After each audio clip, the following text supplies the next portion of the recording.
السلام علیکم وعلیکم السلام۔ جناب، میں یہ کہہ رہا تھا کہ جی جو اعتراضات آپ فضائل اعمال پر اور ان واقعات پر کرتے ہیں، وہی واقعات اہل حدیث کے علماء اکرام اپنی کتابوں میں لکھ گئے ہیں، اچھا۔ تو ان علماء اکرام کے خلاف بھی آپ کلپ بنائیں اور یوٹیوب پر اس کو بھی پیش کریں تاکہ لوگوں کو حقیقت معلوم پڑ سکے۔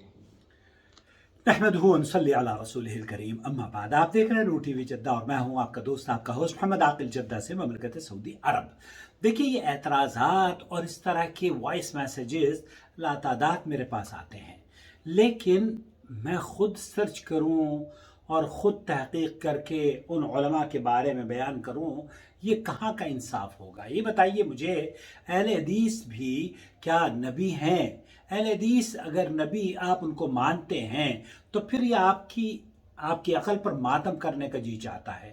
اہل حدیث ہونے کا مطلب یہ ہے کہ اس کا منہج اور اس کا مسلک قرآن و سنت پر عمل کرنا ہے۔ اس ناحیے سے وہ آپ سے ممتاز ہے، بالکل۔ مولانا مفتی طارق مسعود صاحب آپ کی جماعت کے بڑے عالم ہیں، وہ یہ کہتے ہیں کہ دیوبندیوں کے اندر تو بدعت کی بھرمار ہے، البتہ اہل حدیث بدعات سے پاک ہیں۔ یہ آپ کے علماء کا، متعدد علماء کی ویڈیوز آپ اگر دیکھیں تو یوٹیوب پر مل جائیں گی، یہ بیان کرتے ہوئے کہ اہل حدیث کم از کم شرک اور بدعات سے پاک ہیں۔ اللہ کا بڑا احسان ہے، لیکن کوئی آدمی یا کوئی بزرگ اگر کوئی ایسی بات لکھ دے جو قرآن و سنت کے مطابق نہ ہو تو ہمیں آپ سے صرف اتنی سی درخواست ہے کہ ہم یہ بتایا جائے کہ کیا ہم اس اہل حدیث عالم کا یا اس نظریے کا کبھی دفاع کرتے ہوئے آپ نے ہمیں پایا؟ اس کے بالکل برعکس، جب ہم بات کرتے ہیں کہ نبی کریم صلی اللہ علیہ وسلم کا قبر مبارک، دست مبارک باہر نکلا قبر سے، اور آپ علیہ السلام کے اس دست مبارک کو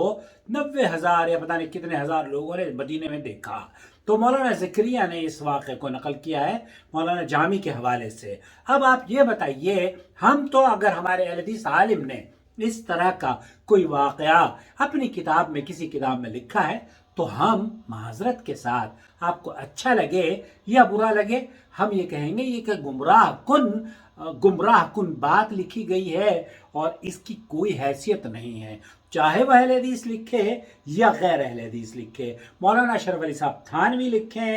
یا مولانا زکریا لکھے یا کوئی بھی اہل حدیث عالم لکھے۔ بات اس کی نہیں ہے کہ وہ اہل حدیث ہے تو پھر ہم اس کی تمام باتوں کو قبول کریں گے، بلکہ ہمارے چینل پر اگر آپ سنجیدگی سے دیکھیں تو بہت سارے ایسے فتاویٰ ہیں جو کہ ہم اہل حدیث علماء کی رائے کا احترام کرتے ہوئے، بلکہ کچھ احادیث ایسی ہیں جو کہ ضعیف روایات بھی، کئی علماء کی تحقیق ہے، ان علماء نے ان احادیث کو ضعیف قرار دیا ہے۔ شیخ البانی ہیں، بعض اہل حدیث علماء، شیخ ابن باز وغیرہ، وہ بہت ساری روایت کو، جیسے صلاۃ التسبیح کی روایت ہے، تو شیخ صالح العثیمین فرماتے ہیں کہ یہ تو موضوع روایت ہے، جبکہ دوسری جانب اہل حدیث علماء یہ کہتے ہیں کہ یہ کم از کم حسن کے درجے کو پہنچتی ہے، اور اگر کوئی پڑھ لے تو کوئی مذائقہ نہیں ہے۔ ہمیں یہ بتائیے، کیا اس کو صحیح کہا ہے؟ نہیں، ہم نے یہ کہا ہے کہ یہ روایت شیخ محمد بن صالح العثیمین کے مطابق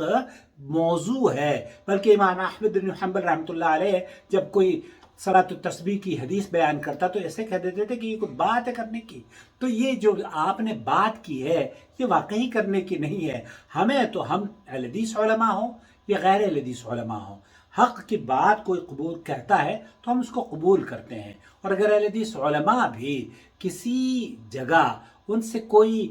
کمی واقع ہو جاتی ہے تو پھر ہم مکلف نہیں ہیں نا کہ ان کے بہاف پر آپ کو ان کی وکالت کریں۔ ان کا مقام، ان کا مرتبہ، ان کی عزت اور ان کا احترام اپنی جگہ ہے، لیکن کیا وہ نبی ہیں؟ جب ہمارے یہاں تو امام حنیفہ رحمۃ اللہ علیہ ہے، امام شافعی ہے، امام مالک ہیں، اگر ہم ان کی باتوں کو بغیر کسی سند کے تسلیم نہیں کرتے تو پھر جناب یا کوئی بھی عالم ایسی کیا حیثیت رکھتا ہے؟ اپنا خیال رکھیں۔